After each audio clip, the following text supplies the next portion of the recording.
One morning, Gordon was in the yard taking on a large supply of coal. "That's the third load of coal you've had today, Gordon," said James. "Some might say you're being rather greedy." "I'm an important engine," replied Gordon. "Important engines need plenty of coal, but I doubt if you would understand that, James." James snorted and went about his work. Later, Gordon was taking on water from a standpipe because the water tower was under repair. "I wouldn't drink too much of that water if I were you, Gordon. It might give you boiler ache." "Pah!" said Gordon. "What's this? Educating Gordon Day? First James and now you, Duck. Big engines have big needs. Little engines are just annoying." "Don't say I didn't warn you," laughed Duck. Later, Gordon steamed into the yard at the big station.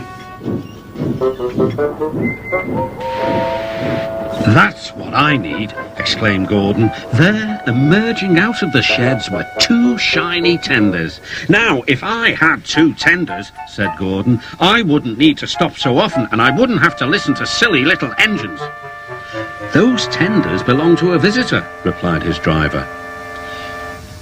Diesel sidled up alongside. "Everyone knows that tenders are a mark of distinction, but I'm afraid that no amount of tenders will save you in the end. We diesels are taking over, and we don't need tenders to make us important. Not even one." Gordon was most upset.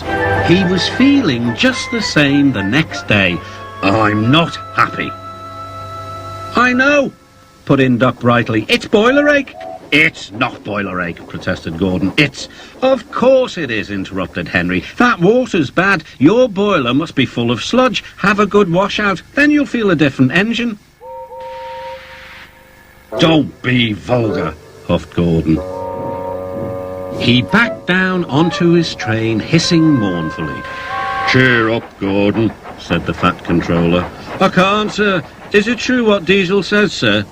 "What does he say?" "That diesels are taking over." "Don't worry, Gordon, that will never happen on my railway." "And one more thing, sir.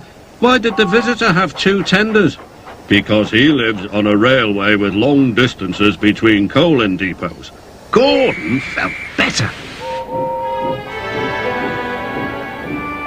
But Henry started complaining. He banged some trucks angrily. "I always work hard enough for 2, he puffed. "I deserve another tender." Duck whispered something to Donald. He was going to play a trick on Henry. "Henry," he asked innocently, "would you like my tenders?" "Yours? What have you got to do with tenders?" "All right," said Duck. "The deal's off. Would you like them, Donald?" "I wouldn't deprive you of the honour," replied Donald. "It is a great honour," continued Duck thoughtfully, "but I'm only a tank engine. Perhaps James might." "I'm sorry I was rude," said Henry hastily. "How many tenders have you, and when could I have them?" I have 6, and you can have them this evening." "6 lovely tenders," chortled Henry. "What a splendid sight I'll be." Henry was excited all day. "Do you think it'll be all right?" he asked for the umpteenth time. "Of course," said Duck. "They're all ready now." The other engines waited where they could each get a good view.